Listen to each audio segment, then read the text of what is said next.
talagang sekreto na hindi nabubuko. Oh, wala talaga. Oo. Good luck. At sa'yo nang galing, ha?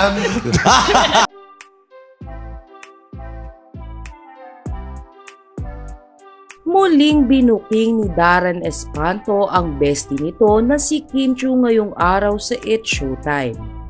Sa opening ng Especially For You ay nagkabukingan ang mga host habang binabasa ang kanilang mga spills. Inumpisahan nga ito ni Unkaboggable star Vice Ganda. Ayon kasi sa binasa ni Darren ay nilaban ng mga contestant ang kanilang relasyon kahit napatago.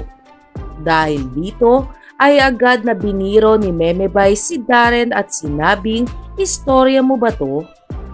Sinakyan naman agad ni Kim ang biro ni Vice Ganda, dahilan para gumanti ng pambubuking si Darren sa kanyang bestie.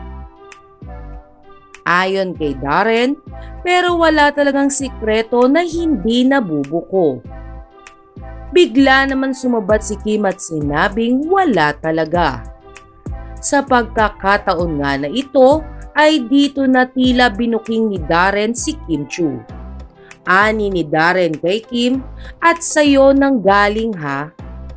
Tawang-tawa naman si Vice Ganda sa bardagulan ng dalawa at sinabing nagkakaturuan sila for today's video. Agad naman na nagtrending sa social media ang mga eksena na ito ni Kim Chiu sa It's Showtime. Ayon sa Kim Pao fans ay tungkol ang naging biro ni Darren sa relasyon na meron sina Kim Chiu at Paolo Abilino.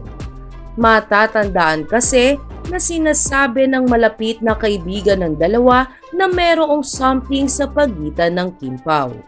Ngunit hindi nga ito sinesegundahan ni Kim at Paolo. Kaya naman para sa bestie ni Kim na si Darren Espanto ay walang sekreto ang di mabubunyag kapag nasa isang relasyon.